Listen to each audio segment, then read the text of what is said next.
নমস্কার। নমস্কার। অংশুমালী আয়োজিত সেতু সঞ্চারে আজকে আমার অতিথি বিশিষ্ট গদ্যকার, কবি এবং সাহিত্যকর্মী শ্রী সমর দেব। বাংলা ভাষা যে সাহিত্য যারা করেন, যারা সেবা করেন, সাহিত্য সেবা করেন, তারা বিশাল ক্ষেত্র জুড়ে ছড়িয়ে আছেন। পশ্চিমবঙ্গে আছেন, উত্তরবঙ্গে আছেন, আসামে আছেন, বাংলাদেশে আছেন এবং সারা পৃথিবীর বিভিন্ন দেশে আছেন। সমরের কর্মভূমি এবং সাহিত্য কর্মভূমি উত্তরবঙ্গ এবং আসাম জুড়ে, কিন্তু সেটাই বড় কথা নয়। বড় কথা সমর নিজের গদ্যে এবং কবিতায় বিশেষ অবদান রেখেছে বাংলা ভাষার সাহিত্যে, এবং সেই সমরকে আমি আজকে অংশুমালীর তরফ থেকে স্বাগত জানাই। স্বাগত সমর। নমস্কার স্বপনদা, নমস্কার। কৃতজ্ঞতা প্রকাশ করছি এই মঞ্চকে ব্যবহারের সুযোগ করে দেওয়ায়। আজকে আমরা নানা কথা বলবো, আড্ডা মারবো। আমি যেটা করি সেটা হচ্ছে, প্রথমে আমার অতিথিকে বলি নিজের একটা স্বপরিচিতি দিতে, সংক্ষিপ্ত। তারপরে কিছু লেখা পড়বে, তোমার কবিতা হাতের কাছে যে বই আছে সেখান থেকে। তো তুমি একটা স্বপরিচিতি দাও প্রথমে। ওকে? আচ্ছা, স্বপরিচিতি বলতে আমার জন্ম 1963 সালের 1 নভেম্বর কুচবিহারে। সেখানে জেনকিন্স স্কুলে আমি পড়াশোনা করেছি। পরবর্তীতে ওখান থেকে আমি অসমের জোরহাটে, উজান অসমে, ওখানে হায়ার সেকেন্ডারিটা পড়েছি। এবং সেখানে পড়তে গিয়েই স্কুলের পড়ার হ্যাবিটটা ছিল, এই হ্যাবিটটাই ওখানে গিয়ে একদম অবাধ হয়ে গেল আর কি। প্রচুর হাজার হাজার বইয়ের ভিতরে গিয়ে পড়লাম। সে পড়তে পড়তে একদিন ভেতরে কোথাও একটা জন্ম নিল আকাঙ্ক্ষা যে আমিও লেখক হব। এবং বিস্ময়কর ভাবে আমি এক জায়গায় লিখেওছি এটা। দেবেশ রায়, আমি তখনও তার নামই শুনিনি কখনো। তো দেবেশ রায়ের যজাতি নামের উপন্যাস আমার হাতে আমি পড়ে ফেললাম প্রায় এক নিঃশ্বাসে। পড়ে আমার মাথায় কোথাও একটা ঝড় উঠলো। আমি ভাবলাম যে এটা আমাকে লিখতে হবে।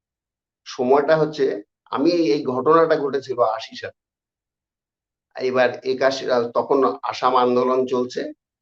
তো স্বভাবতই ওই হায়ার সেকেন্ডারি পাশ করার পরে, মানে 1 বছর এখানে নষ্ট হয়েছে সকলেরই, আমারও নষ্ট হয়েছে, পরীক্ষা হয়নি। তো 81 সালে আমি ব্যাক টু প্যাভিলিয়ন আমার বাড়িতে আমাকে পাঠিয়ে দিয়েছে। আমি দাদার কাছে ছিলাম। দাদা ওখানে একটা কলেজে পড়াতেন, বৌদি আর একটা কলেজে পড়াতেন। তো ওখানে আমাকে ব্যাক টু প্যাভিলিয়ন করে দিচ্ছে আমার নিরাপত্তার কথা ভেবে। তো বাড়িতে গিয়ে মাসখানেকের মধ্যেই আমি লিখে ফেললাম জীবনের উপন্যাস। তো সেই উপন্যাস লিখে আমার ভেতরে স্বভাবতই প্রবল আত্মবিশ্বাস চলে এসছে। এর আগে আমি লিখেছি, কিন্তু সে লেখা কোথাওই ছাপা হয়নি। বিশেষ করে আমি জেনকিন্স স্কুলে পড়ার সময় স্কুল ম্যাগাজিনে যতবার লেখা দিয়েছি প্রতিবারই রিজেক্টেড হয়েছে। কিন্তু বিস্ময়কর ভাবে সেসব লেখা আমি কিন্তু মায়াবশত ফেলিনি। সেসব লেখা পড়ে 83, 84, 85, 86 সময় জুড়ে বিভিন্ন ভালো পত্রপত্রিকায় কিন্তু সেটা প্রকাশিত হয়েছে। এটা খুব মজার ব্যাপার। তো 81 সালে আমি যখন লিখলাম প্রথম উপন্যাস, এবার ছাপার তো জায়গা নেই, উপন্যাসের এতটা জায়গা কেউ আমাকে দেয় না। আর এই উপন্যাসের আবার বৈশিষ্ট্য হচ্ছে যে আমি সন্ধ্যেবেলা বসেছিলাম লিখতে, ভোরবেলা শেষ করেছি। ফলে সেটা ঠিক পাঠযোগ্য ছিল না, মানে অক্ষরগুলো ঠিক বোঝা, আমি নিজেই ভালো বুঝতে পারছি না। এখনো আমার কাছে সেই কপি আছে, পাণ্ডুলিপি, পড়তে আমারও অসুবিধা হয়। ঝড়ের বেগে লিখেছি ঘোরের মধ্যে একটা। অনেক পরে 86 সালে শিলিগুড়ির সাপ্তাহিক বিচিত্র বিশ্ব পত্রিকায় এই উপন্যাস ধারাবাহিকভাবে ছাপা হয়েছে। তো ইতিমধ্যে 81 সালে যখন আমি লিখেছি, লেখার পরে আমার ভেতরে প্রবল আত্মবিশ্বাস। তখন প্রতি বছর একটা করে উপন্যাস লিখেছি, গড়ে প্রতি বছর একটা করে উপন্যাস লিখেছি। কবিতা লিখেছি রেগুলার, অজস্র, ফেলে দিয়েছি পছন্দ হয়নি বলে। কোথাও কোথাও দিয়েছি, ছেপেছে, কেউ চেয়ে নিয়েছে। বিভিন্ন বেশ ভালো এবং কম পরিচিত পত্রিকাতে প্রচুর লেখা ছাপা হয়েছে। তারপরে পেশাগত কারণে আমি 85 সালে আমি নিউজ পেপারে ঢুকি, বাধ্যত নিউজ পেপারে ঢুকি সাব এডিটর হিসেবে, চিফ সাব এডিটর হিসেবে একটা পত্রিকায় ঢুকি, আমার শহরেই সেটা বেরিয়েছে। সমর একটু থামাচ্ছি, তোমার সাউন্ডটা একটু বাড়াও তো, সাউন্ডটা বাড়ানো আছে, একটু বাড়ানো আছে। সাউন্ডের একটা কমপ্লেইন আসছে। এবার ঠিক আছে, এই তো এবার ঠিক আছে।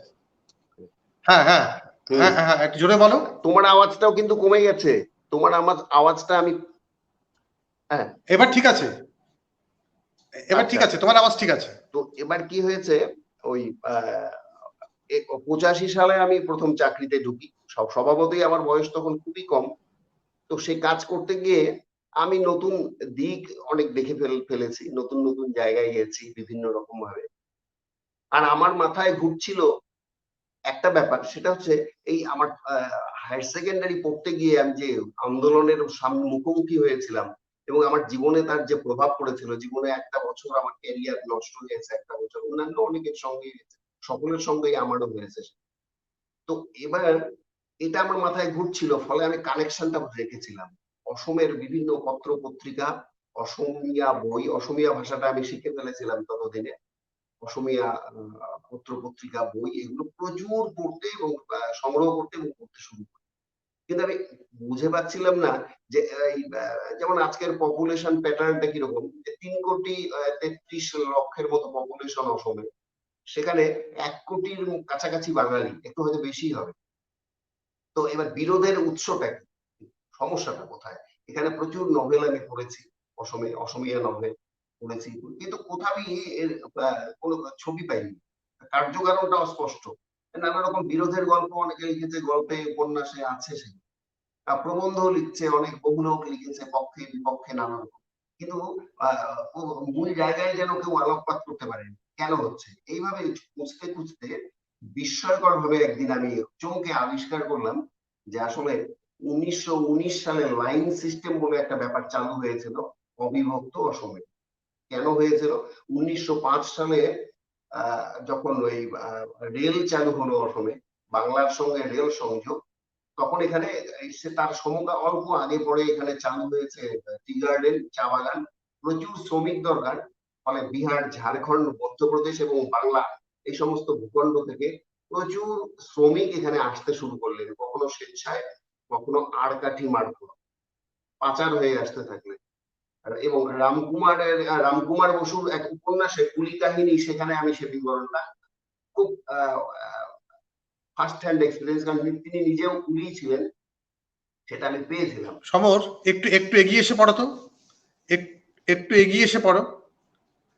হ্যাঁ হ্যাঁ, একটু এগিয়ে এসে, কারণ সাউন্ডটা একটু কমপ্লেন করছে সবাই, মাঝে মাঝে ভালো আসছে, মাঝে মাঝে লাইনের কোনো গন্ডগোল হতে পারে, আমিও কিন্তু তোমার আওয়াজটা কম পাচ্ছি, যাই হোক।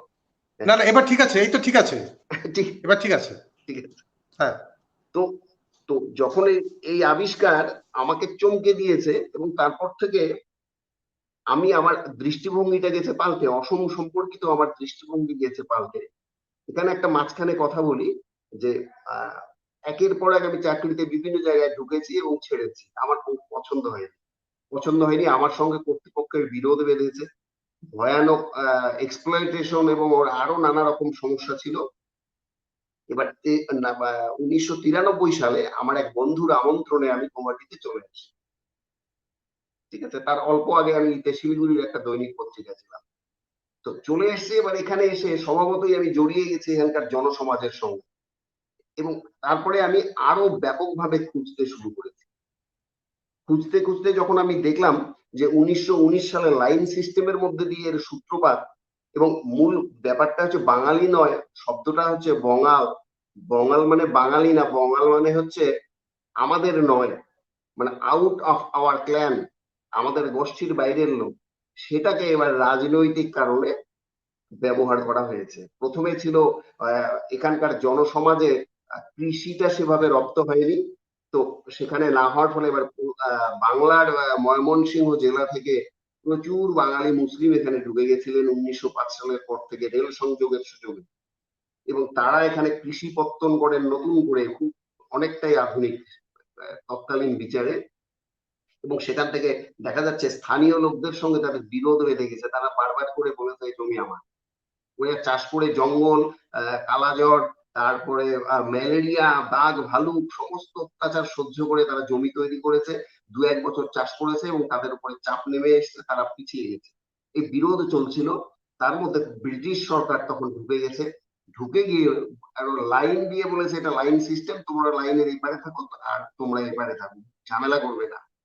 ওরা অন্য কোনো ভাবে এটা সমাধান করেনি, চেষ্টাও করেনি। লাইন সিস্টেম যখন চালু হলো তখন এটা একটা রাজনৈতিক চেহারা পেয়ে গেল। তার আগে ছিল জাস্ট গোষ্ঠী কোন্দল, পাড়াতুতো গন্ডগোলের মতো স্বার্থের ছোটখাটো সংঘাত, সেটা একটা পলিটিক্যাল শেপ পেয়ে গেল। এটা যখন আমি আবিষ্কার করলাম তখন আমার উপন্যাস লেখার নতুন ভাবনায় আমি চালিত হলাম। তখনই আমি লোহিত পাড়ের উপকথা লিখলাম। তার আগে হাত মক্স করার জন্য আরো কয়েকটা উপন্যাস লিখেছি সাবজেক্টের ভেতরে ঢোকার জন্য। বেশ, যেমন আমি তোমার এই উপন্যাসের, হ্যাঁ, এই লোহিত পাড়ের উপকথায় ফিরছি। তার আগে মানে তোমার কি ইয়ারফোন আছে? ইয়ারফোন নেই। আচ্ছা, তুমি তাহলে এই পজিশনই থাকো, এই পজিশনটা বেটার। এবারে যারা অতিথি এসছে আমি একটু স্বাগত জানিয়ে নিই, ঠিক আছে? অনেক অতিথি এসছে, সবাইকে একটু স্বাগত জানাই। কাজী শোয়েব শাবাব, ফরিদ চেপাতুল্লাহ, রাহুল গাঙ্গুলি, সমীরণ ঘোষ, সাইদা মিমি, সমীরণ ঘোষ, আচ্ছা, মনোজ পাইন, মমতা দাস, তপন দাস, দীপিকা বিশ্বাস, প্রদীপ চক্রবর্তী, সবাই তোমাকে শুভেচ্ছা জানিয়েছেন। ফরিদ চিপতলা লিখেছে ময়মনসিংহের অনেক মানুষ আসামে আছে, এই তথ্য সঠিক। একটু সাউন্ডের কমপ্লেন আগে সবাই করছিল, এখন তো সামনে আসা বেটার। তো আর সমর একটু, যাই হোক, শুভ সন্ধ্যা জানিয়েছে। আমি সবাইকে স্বাগত জানাচ্ছি অংশমাটিতে। আপনারা থাকুন। আজকে আমরা সমরের কাছ থেকে অনেক গল্প শুনবো যতটা সম্ভব, আমাদের সময় সংক্ষিপ্ত। তো আমরা সমরের লোহিত পাড়ের উপকথা আমি নিজে পড়েছি, অসাধারণ। তো তাতে যাব, তার আগে আমি সমরকে অনুরোধ করব ওই উপন্যাস পর্বে যাওয়ার আগে কিছু কবিতা পড়তে, তাতে আমাদের একটু সরস হবে। পড়ো।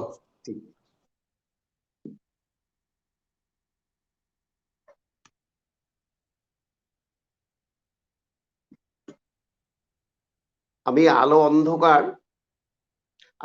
অন্ধকার বই থেকে একটা কবিতা পড়ছি প্রথম হিসেবে।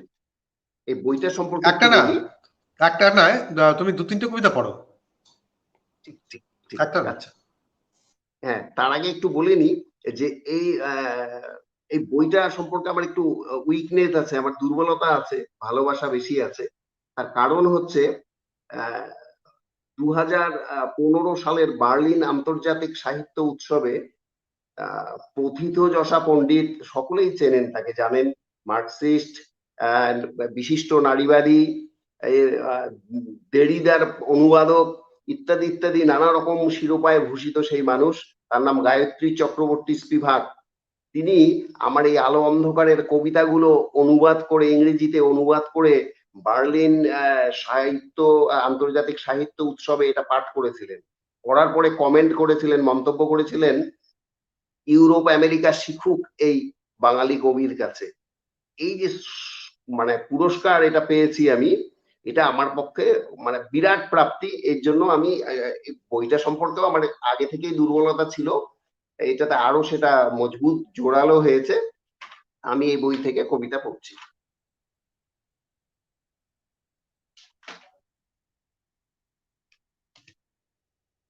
উপনিষদ, প্রথম কবিতা।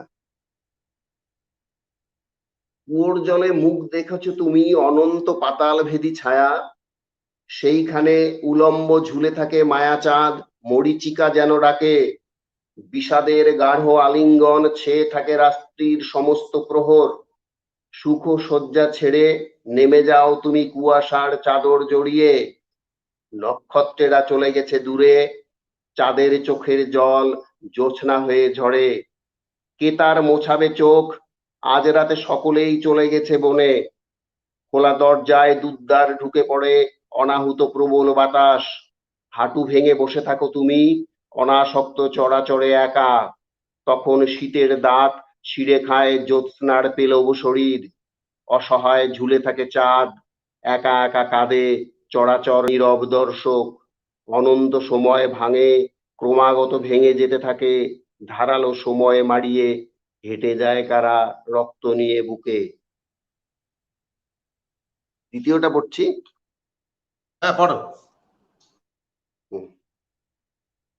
বসন্ত জ্যোৎস্নায়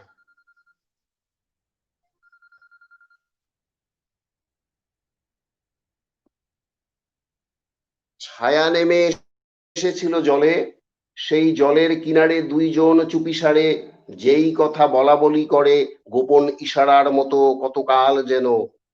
অন্ধকার ডুবেছিল জলে, উপরের স্তরে তাই কখনো দেখেনি কেউ ঢেউ। মধ্যরাতে চাঁদ উঠেছিল তার সমূহ কলার প্রবল বিস্তার নিয়ে। পুকুরের পারে সেই জ্যোৎস্নার হুটোপাটি স্তব্ধ হয়ে দেখেছিলে। তুমি নতুন অর্থ কোনো অনুভবে এসে ছুঁয়ে যায়নি হৃদয়। বহুদূরে কর্কশ স্বরে ডেকেছিল মাংসলোভী হায়েনার দল। স্বপ্নে তারা চেটেছিল গরম রক্তের স্রোত অন্ধকার চোখে। শব্দ নিয়ে এক্কা দোক্কা খেলায় মেতেছিলে সঙ্গীদের সাথে। জলের উপরে ছায়া সরে গেলে আলোর উদ্ভাস নিয়ে এসেছিল বসন্তের হাওয়া। আরেকটা পড়ি। একটা পড়ো, পড়বো? আরেকটা পড়ো। হ্যাঁ, একদম ভাল লাগছে। হ্যাঁ। মাংসাশী বাদরেরা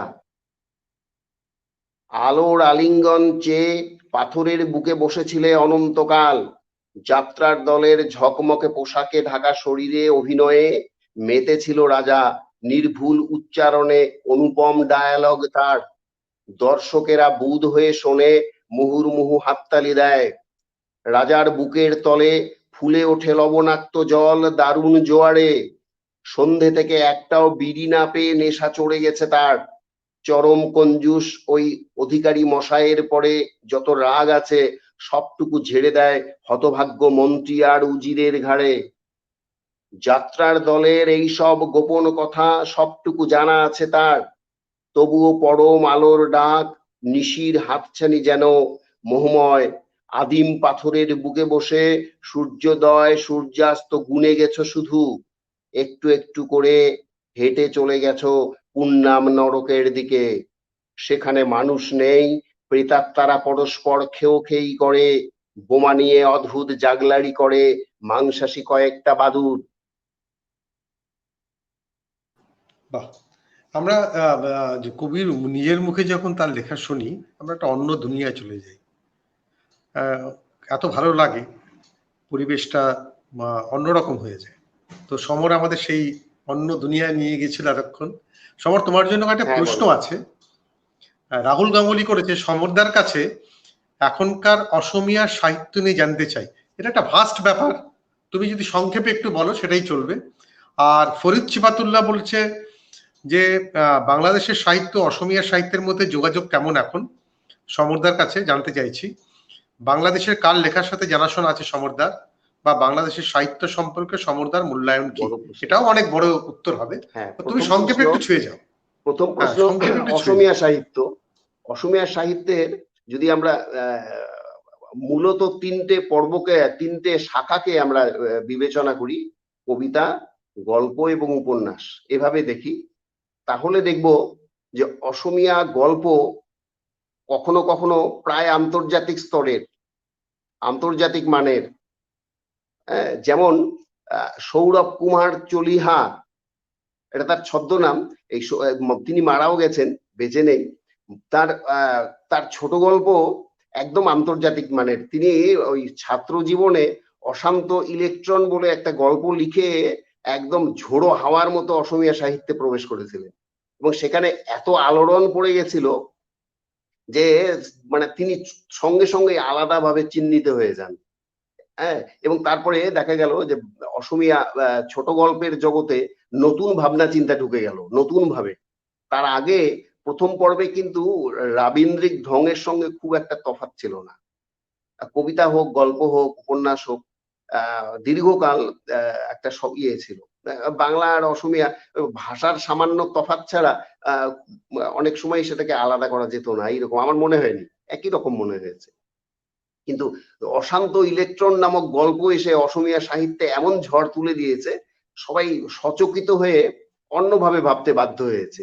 তারপরে দেখা গেল সেই অশান্ত ইলেকট্রনের সূত্রেই সেখানে ঢুকে গেল জেমস জয়েস থেকে শুরু করে বিশ্বের সমস্ত বিশিষ্ট লেখকদের ভাবনা চিন্তা এখানে ঢুকে গেল, এবং ছোট গল্পের মধ্যে দারুণ প্রভাব পড়লো, এবং ছোট গল্প খুব উঁচু দরের হয়ে গেল। আমরা বাংলায় যে 5-7 জন এই জীবিত গত 10-25 বছরের যদি দেখি বাংলা ভাষার ছোট গল্পকার সবচেয়ে ভালো যারা, তাদের সঙ্গে একই সারিতে বসার যোগ্য অসমীয়া গল্প এখন বেশিরভাগটাই খুব ভালো।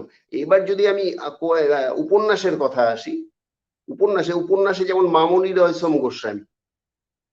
রয়সম গোস্বামী অসমীয়া সাহিত্যে উপন্যাসের এমন কতগুলো দিকে আলোকপাত করেছেন, জীবনের এমন কিছু দিকে আলোকপাত করেছেন যেটা অসমীয়া সাহিত্যে সত্যি নতুন।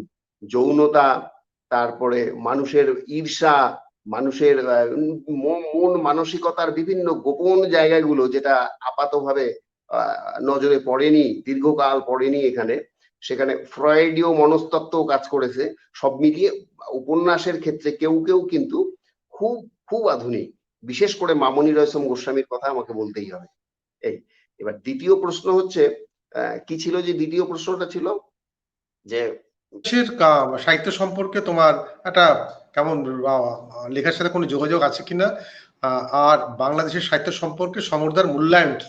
মূল্যায়ন তো সেভাবে হয় না, তুমি জাস্ট তোমার মানে যতটা সংক্ষেপে বলো। একদম একদম। প্রথম কথাই হচ্ছে, আমার বিচারে আখতারুজ্জামান ইলিয়াস পৃথিবীর সেরা 5 জন ঔপন্যাসিকের একজন। তার সমস্ত লেখা আমি পড়েছি। 1, 2, হাসান আজিজুল হক আমার প্রচন্ড প্রিয় লেখক। তার কিছু কিছু গল্প, ছোট গল্প, কিছু উপন্যাস একদম মানে পাগল করে দেওয়া, এবং সামগ্রিকভাবে বাংলা সাহিত্যের খুব গুরুত্বপূর্ণ অংশ গেল। আর জীবিতদের মধ্যে যিনি জীবিত আছেন, আচ্ছা ইলিয়াস মারা গেছেন, এই সময়ের কবিদের মধ্যে আমি অনেককেই চিনি, ব্যক্তিগত সম্পর্ক আছে আমার সঙ্গে। যেমন আমার ভীষণ পছন্দের আছে সর্দার ফারুক, ঢাকার সর্দার ফারুক। যেমন আছে সাইদা মিমি, সম্ভবত এখানে এসছে দর্শক হিসেবে, শ্রোতা হিসেবে আছেন তিনি, আমার খুব প্রিয়, খুব প্রিয়। তারপরে আছে আরো প্রচুর আছে, যেমন তার কিছু কিছু কবিতা আমার ভীষণ ভালো লেগেছিল। মুজিব ইরমের কিছু কবিতা আমার খুব ভালো লেগেছিল। সব তো পড়ার সুযোগ নেই, কিছু কিছু পড়েছিলাম, ভীষণ ভালো লেগেছিল মুজিব ইরমের। আমরা মোটামুটি একটা ধারণা পেলাম। তো নতুন অতিথি সমরেন্দ্র বিশ্বাস এবং মধুমিতা চক্রবর্তী দুজনেই বলছে কবিতাগুলো খুব ভালো, এবং আরো অনেকেই জানিয়েছে, রাহুল জানিয়েছে খুব ভালো লাগলো, সমরদা। এবার মানে যেহেতু আমাদের সময় সংক্ষিপ্ত, এবার লোহিত পাড়ের উপকথায় ফিরছি। এই লোহিত পাড়ের উপকথা এবং তোমার অন্যান্য উপন্যাসটি একটু সংক্ষেপে আমাদের বলো। এবার লোহিত পাড়ের উপকথা আসলে, লোহিত পাড়ের উপকথা আসলে ছিল যে আমার অসম সম্পর্কিত অনুসন্ধানের একটা বিশেষ জায়গা। আর এর আগে এই লোহিত পাড়ির উপকথা লেখার আগে আমি অনেকগুলো উপন্যাসে ক্রমাগত অসমের এই বাঙালি সমাজ এবং অসমীয়া সমাজ এদেরকে তুলে আনার চেষ্টা করেছি রিপিটেডলি। অনেকগুলো উপন্যাসে, অনেক গল্পে, কিছু কবিতায় নানাভাবে সেটা উঠে এসছে। আসলে অসম সম্পর্কিত, অসমের এই অসম আন্দোলন আমার ভেতরে এত আলোড়ন সৃষ্টি করেছিল যে আমি ব্যাপারটা নিয়ে ঘেটেছি, খুব প্রচুর ঘেটেছি। ঘাটতে গিয়ে যেমন একটা এই সম্পর্কিত একটা লেখা আমি লিখেছিলাম, এটা অনেক আগে, আজিজুল হক এটা পাবলিশ করেছিলেন আনুষ্ঠানিকভাবে কলকাতা বইমেলায় 2003 সালে। যেমন এই বইটা, হ্যাঁ এটা হচ্ছে এক যুগ আত্মপ্রতারণা, এক যুগ আত্মপ্রতারণা, ঠিক আছে। এই উপন্যাসটা লিখেছি, লিখে এটা আমি কলকাতা এবং তার আশপাশে প্রচুর পাঠক পেয়েছি, প্রচুর মানে আমাকে তখন 2003 সালে যখন বইটা পাবলিশ হলো, তার পরবর্তীতে যতবার গেছি কলকাতা বইমেলায়, যারা চিনতে পেরেছে ভিড় করে ইয়াং জেনারেশন আমার অটোগ্রাফ নিয়ে গেছে। আমি খুব গর্বিত বোধ করেছি, খুব ভালো লেগেছে, তাদের অনেকের সঙ্গে আমার বন্ধুত্ব হয়েছে পরবর্তীতে। তো এটা করেছে। পরবর্তীতে দেখা গেল 2003 সালে অসমে ওই বিহারি হত্যার একটা পর্ব ছিল, ক্রমাগত ঘটে যাচ্ছিল বিহারি হত্যা, প্রচুর বিহারিকে নৃশংসভাবে নানাভাবে। ব্যাপারটা আসলেই রাজনৈতিক, কিন্তু তার বহিঃপ্রকাশটা অন্যরকম ছিল। তো এবার এটাকে সেন্টারে রেখে মূল সূত্রটা যেহেতু আমি জেনে গেছি, এখানে বিরোধের মূল সূত্রটা আমি জেনে গেছি, ফলে হচ্ছে এবার বিহারি ভার্সাস এখানকার সান অফ সয়েল ইত্যাদিদের এই বিরোধের জায়গাটা, এটাকে নিয়ে আবার একটা উপন্যাস লিখেছি। এটা উপদশ থেকে বেরিয়েছে, একটি গল্পের সুলুক সন্ধান। হ্যাঁ, এটাও কিন্তু ভীষণ ভাবে নিয়েছে লোকে, পাঠকেরা খুব ভালোভাবে নিয়েছে সেটা। তো এইভাবে পরপর পরপর করেছি, প্রবন্ধেও লিখেছি, কবিতায় উঠে এসছে। আর পরবর্তীতে এই লোহিত পাড়ির উপকথা, এটা ফার্স্ট এডিশন 2010-এ বই আকারে বেরিয়েছিল। আর এটা এবছর 2020 এবছর সৃষ্টি সুখ থেকে বেরিয়েছে সেকেন্ড এডিশন।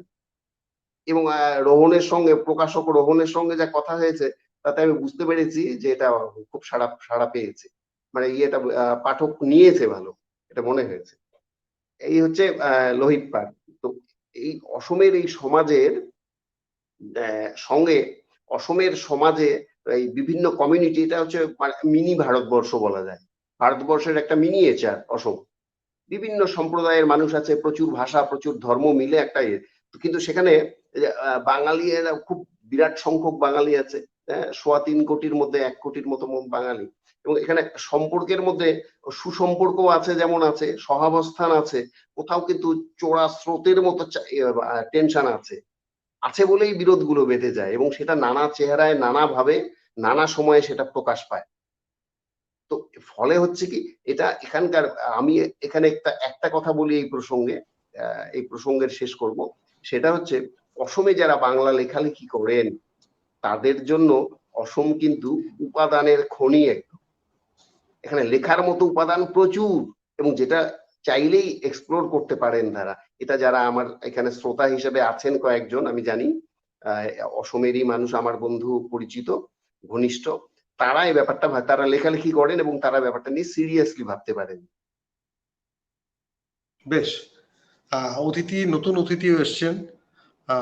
খুব ভালো লাগছে এত অতিথি আজকে সমরের জন্য। এই সময়ের একজন বিশিষ্ট গদ্যকার। আমার আসাম নিয়ে আমার নিজের অনেক বিভ্রান্তি ছিল। তো আমার একটা লেখা পড়ে সমর আমার সাথে কন্ট্যাক্ট করে যে, স্বপনদা, আমি কিছু কথা বলতে চাই, এবং আমার অনেক ডাউটও ক্লিয়ার করে দেয়। আমি এর জন্য কৃতজ্ঞ ওর কাছে। তো এসছেন নতুন অতিথি সমরেন্দ্র বিশ্বাস, মধুমিতা চক্রবর্তী, সুদীপ ঘোষাল, শিবানী রিনু এবং দেবজ্যোতি রায়, মাহবুবা চৌধুরী। সবাই বলছেন খুব ভালো লাগছে, সবাই খুব এনজয় করছে আজকের আলোচনা, তোমার কথাবার্তা, লেখা। তো আমার একটা প্রশ্ন আছে সমর, যে এই যে সমস্ত কিছুর একটা মানবিক পটভূমি আছে, সে প্রত্যেক, আমরা আলটিমেটলি মানুষ, এবং সেখানে আমি জানি তোমার একটা বামপন্থী চেতনা আছে, যেটা আমার মধ্যে, আমরা সবাই একটা সময় জারিত হয়েছি যার থেকে। সেখানে কোথাও একটা বিচ্ছিন্নতাও আসছে এখন, এবং বামপন্থা অনেকটা কোণঠাসা হয়ে গেছে। এই সংকটটাও মনে হয় একজন লেখকের কাছে চ্যালেঞ্জ লেখার। তোমার কি মনে হয়? মজা হচ্ছে যে লেখক ওই মধ্যবিত্ত শ্রেণীর মানুষ হিসেবেই, পৃথিবীর সমস্ত লেখক শিল্পী মূলত মধ্যবিত্ত শ্রেণীর মানুষ হিসেবেই কার্লাইল উক্ত লিয়াজা অফিসারের একটা ভূমিকা থাকে তার, ঠিক আছে, মধ্যস্তরের যে সমস্যা, সেখানে দাঁড়িয়ে থেকে লেখক যদি খুব সুদৃঢ় অবস্থান একটা পেয়ে না যান, তাহলে কিন্তু সেই লেখক কিন্তু সংকটে পড়ে যাবেন, যেতে বাধ্য। যে কারণে গোর্কিকে কিন্তু মাঝে মাঝেই লেনিন মাঝে মাঝেই কিন্তু একটু চাগিয়ে দেওয়ার জন্য ধমক ধমকও করেছেন, ঠিক আছে। তার কারণ হচ্ছে, মানে শ্রেণী চেতনার দিক থেকে তিনিও তো মধ্যবিত্তই, গোর্কিও মধ্যবিত্ত বলেই মাঝে মাঝেই তার কি হয় যে কিছু পাতিবুর্জোয়া কিছু সেন্সেশন তার ভেতরে কাজ করে। লেখক শিল্পী তো স্পর্শকাতর, সেন্সিটিভ হন স্বভাবতই। এবার দেখা যাচ্ছে যে প্রতিটি মৃত্যুতেই যদি আমি দুঃখ পাই, তাহলে প্রশ্ন হচ্ছে সেই, মানে চোর এবং গেরস্থ তো একই অবস্থানে থাকে না। তো আমি চোরের পক্ষ নিলে গেরস্থের বিরুদ্ধে যাই, আর গেরস্থের পক্ষে থাকলে চোরের বিরুদ্ধে যাই। ফলে আলটিমেটলি আমাকে একটা কঠোর পথ বাঁচতেই হয়, এছাড়া মুক্তি নেই। এ প্রসঙ্গে হাওয়ার্ড ফার্স্টের একটা কথা আমার খুব মাথায় কাজ করে। সেটা বলেছে, একটা উদাহরণ দিয়ে হাওয়ার্ড ফার্স্ট, পরে অবশ্য তিনি মতামত থেকে সরে এসেছিলেন তার ভাবনা চিন্তায়, সেই একই মধ্যবিত্তের সংকট। তিনি সরে এসেছিলেন।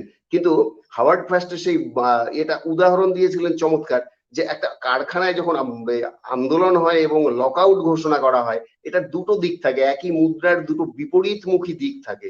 এক হচ্ছে শ্রমিকের স্বার্থ, শ্রমিকের স্বার্থ পূরণ হলে প্রায়ই সেটা মালিকের স্বার্থের পরিপন্থী হয়, অথবা মালিকের স্বার্থ যদি রক্ষার প্রশ্ন ওঠে তখন সেটা শ্রমিকের স্বার্থের পরিপন্থী হয়, বিরুদ্ধে চলে যায়। এই যে সামাজিকভাবে বিপরীত অবস্থানে দাঁড়িয়ে থাকা, হ্যাঁ, এইটাকে কিন্তু বুঝতে হবে। এবং লেখক যদি মানে খুব সচেতন ভাবে তার জায়গাটাকে স্পষ্ট না করতে পারেন, তাহলে তিনি কিন্তু দোলাচলে থাকবেন এবং সময় সুযোগ মতো এদিক ওদিক করবেন। এই মুহূর্তে মার্ক্সীয় চিন্তা ভাবনার লেখক বুদ্ধিজীবী, তাদের ক্ষেত্রে এটা সত্যি সমস্যা। তারা কতটা দৃঢ়ভাবে এই পরিস্থিতিকে মোকাবিলা করবেন, তার কারণ সেখানে তার স্বার্থের ব্যাপার আছে, তাকে ক্ষতিগ্রস্ত হতে হবে। এই ক্ষতিটা তিনি মেনে নেবেন, নাকি তিনি লাভবান হওয়ার জন্য, স্বার্থের জন্য সমর্পণ করবেন নিজেকে, এটা আছে সমস্যা। ফরিদ চিবাতুল্লাহর একটা প্রশ্ন, সমরদা কি প্রবন্ধ লিখেছেন? তুমি নিশ্চয়ই লিখেছো। হ্যাঁ, লিখেছি, অজস্র কারণ যে প্রবন্ধ লিখেছি। গল্প কবিতা সমর সব্যসাচী, একজন সব্যসাচী লেখক কবি আমার সামনে আজকে আমাদের সঙ্গে, তিনি প্রবন্ধ তো লিখেছেনই। হ্যাঁ, বলো তুমি। প্রবন্ধ আমি অজস্র লিখেছি, দৈনিক পত্রিকার পোস্ট এডিট থেকে শুরু করে বিভিন্ন ইতে প্রচুর লিখেছি। এবং আমার প্রথম উপন্যাস আমি যে বছর লিখেছি তার 2 বছর বাদে আমার প্রথম প্রবন্ধ লেখা, তার মানে 83 সালে সে প্রবন্ধের বিষয় ছিল বাংলা কবিতার দুর্বোধ্যতা, বাংলা কবিতার সংকট, এই শিরোনামে। এবং তারপরে দেখা গেল যে বিভিন্ন জায়গায় আমাকে যখন এর ওর সঙ্গে আমি যেতাম, আমাকে পরিচয় করিয়ে দেওয়া হতো এই বাংলা কবিতার দুর্বোধ্যতা। এতটাই খ্যাতি পেয়েছিলাম 83 সালে, ঠিক আছে।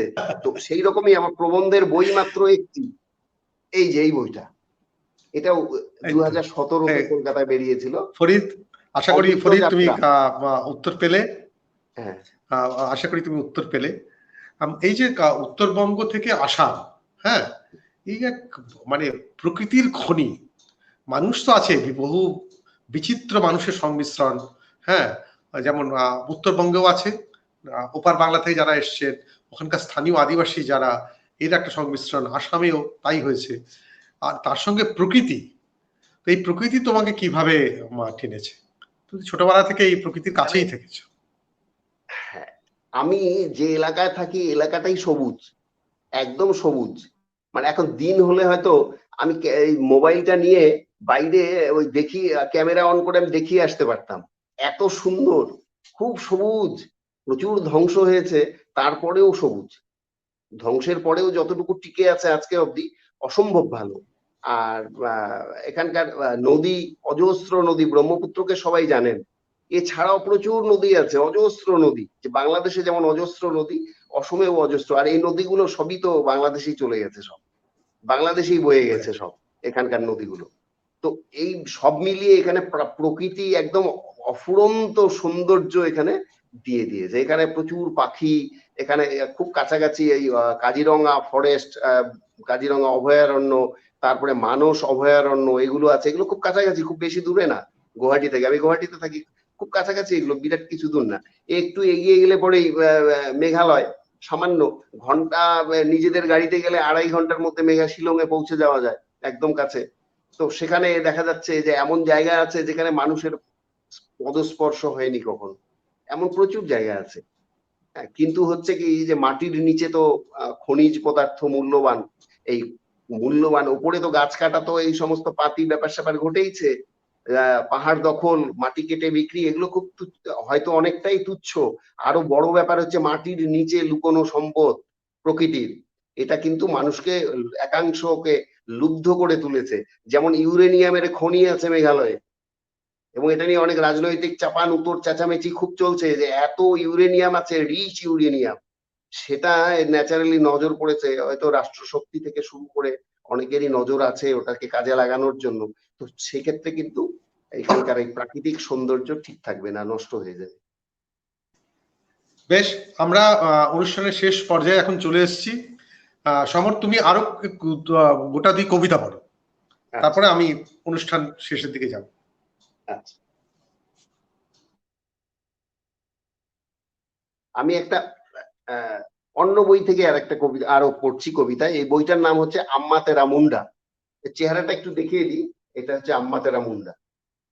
ঠিক আছে, ওই হিন্দি সিনেমার একটা গানের কলিকে কাজে লাগিয়েছি। যাই হোক,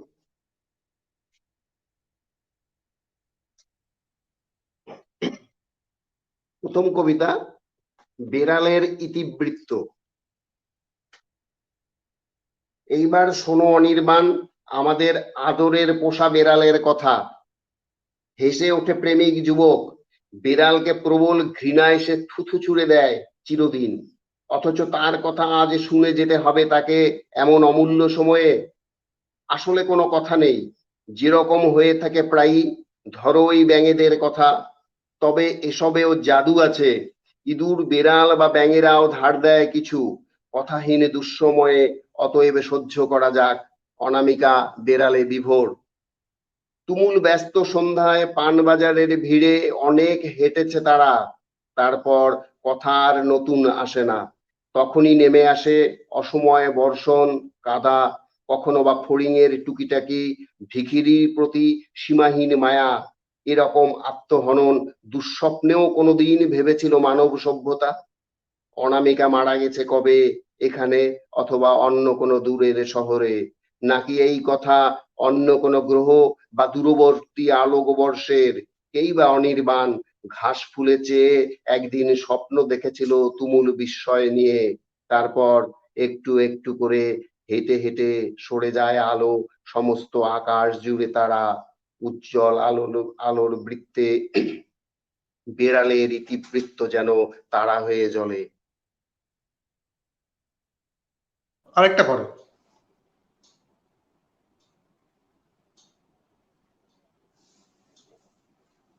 সমাহিত দীর্ঘকাল, অবাক মন্ত্রের জোর, অলৌকিক তন্ত্র সিদ্ধি অবশেষে মেনেছ সকলে। এইবারে চোখ তোলো, দেখো আমি সমাহিত হতে পারি কত দীর্ঘকাল। হঠযোগী আমি, সূক্ষ্ম শরীর নিয়ে ভালোবাসা জড়ো করে রাখি বদ্ধ তুনিরে। 10, 20, 25 বছর কোনো বয়সী নয়, আমি বাঁচি 1000 বছর। বাক সিদ্ধ হয়ে বলে দিতে পারি মেঘ, বর্ষা, খরা আর প্লাবনের নিখুঁত হিসেব। এত প্রেম, এমন গভীর ঘৃণা, মানুষের এত কষ্ট তবু সরাতে পারি না। সমস্ত বসন্ত জুড়ে কোকিলের ডাক, এমন বিরহ বেদনা বর্ষায় ম্লান। প্রতিবাদহীন ভিজে যায় যুগে যুগে আমাদের ক্রঞ্চ মিথুন। তার কাছে সীমাহীন তুচ্ছতায় পড়ে থাকে ক্ষুধা, অনাগত থেকে যায় বোধি। জীবনের সারাৎসার ছুঁয়ে চিরকাল জেগে আছে প্রেম, সেই মন্ত্র গায়ত্রীর মতো অনিঃশেষ ভালো। জন্মান্তরের মতো জেগে আছে অজনিত্য, শাশ্বত হয়ে পুরানো, ন হন্যতে হন্যমানে শরীরে। বাহ, অনেকেই চাইছে না তোমাকে ছাড়তে আর কি। ওই যে সময় কি ফুরিয়ে গেল কেন অত? আমাদের এই সেতু সঞ্চার অ্যাকচুয়ালি 8 ঘন্টা, তো 40 মিনিট হয়েছে। কারণ সমর কাকে আমিও ছাড়তে চাই না, আরো অনেক কথা বলার ছিল, আরেকবার হবে। আহ, আমি কথা দিচ্ছি যদি সময় সুযোগ হয়, আমি নিজে যদি সুস্থ থাকি, হয়তো আরেকবার সমরের সাথে আড্ডা মারবো। আমি জানি কিছু কিছু স্বাদ অপূর্ণ থাকা ভালো, কি একদম সমর, তাই তো? একদম, আবার দেখা হবে সব যে জন্য। পূর্ণ হয়ে গেলে মুশকিল। হ্যাঁ, বারবার আমরা ফিরে আসি। সব পূর্ণ হয়ে গেলে মুশকিল। আমরা আমরা আবার হবে আরো অন্য কোথাও, এখানে বা অন্য কোথাও। আপনারা সবাই ভালো থাকুন এবং সুস্থ থাকুন। আমি এর প্রসঙ্গে জানিয়ে নিই যে আমার সঙ্গে পরে একজন তরুণ কবি থাকবেন, প্রীতম বসাক। আগামী শনিবার, সপ্তাহে এখন 3 দিন এই অংশুমালির এই সেতু সঞ্চার আমি করার চেষ্টা করি। আপনারাও তো আমাদের সঙ্গে থাকুন। আর আমাদের সম্পাদক যিনি হার্ট অ্যাটাকের পরে ধীরে ধীরে সুস্থ হচ্ছেন, সময় লাগবে। ঠিক আছে, এবারে সমর, আমি সমস্ত অতিথিকে একটা প্রশ্ন করি। এই প্রশ্নটা তোমার কাছে একটু আচমকা আসবে, কিন্তু আমি জানি তুমি উত্তর দিতে পারবে।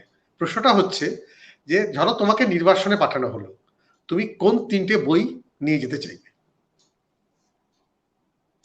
প্রথমে তো গীতবিতান, তারপরে উপনিষদের গ্রন্থিক সংস্করণ এবং তারপরে ইউলিসিস। গ্রেট, মানে এরকম স্পষ্ট উত্তর সমর ছাড়া কে দেবে? গ্রেট সমর, দারুণ সময় কাটালাম আমরা, আবার দেখা হবে। আমি তোমাকে বলবো অংশুমালীর পক্ষ থেকে তোমাকে ধন্যবাদ জানাচ্ছি। তুমি যদি অংশুমালীকে কিছু বলতে চাও বলতে পারো। প্রথমে হচ্ছে অংশুমালীর দিক থেকে জোবায়েদ সন্ধি আমার তো বন্ধুই, তার দ্রুত আরোগ্য কামনা করি, এটা প্রথম কথা। দ্বিতীয় কথা, তোমাকে আমি বেশ কিছুদিন চিনি, তোমার মাধবী সিরাপ আমার সঙ্গে থাকে। তোমাকে আমাকে এই আমন্ত্রণ জানানোর জন্য তোমার প্রতি আমি কৃতজ্ঞ। বলার এই প্ল্যাটফর্মটা খুব জরুরি ছিল, ভালো এটা। এরপর হচ্ছে আমার যারা আমাদের অনুষ্ঠানে যারা শ্রোতা ছিলেন, দর্শক ছিলেন, তাদের সবাইকে আমার নমস্কার, সবাইকে ধন্যবাদ, সবাইকে আন্তরিক ধন্যবাদ। আমাদের জন্য বারবার আমরা এবারে আমরা বিদায় নিই আজকের মতো। সবাই সঙ্গে থাকুন, নমস্কার।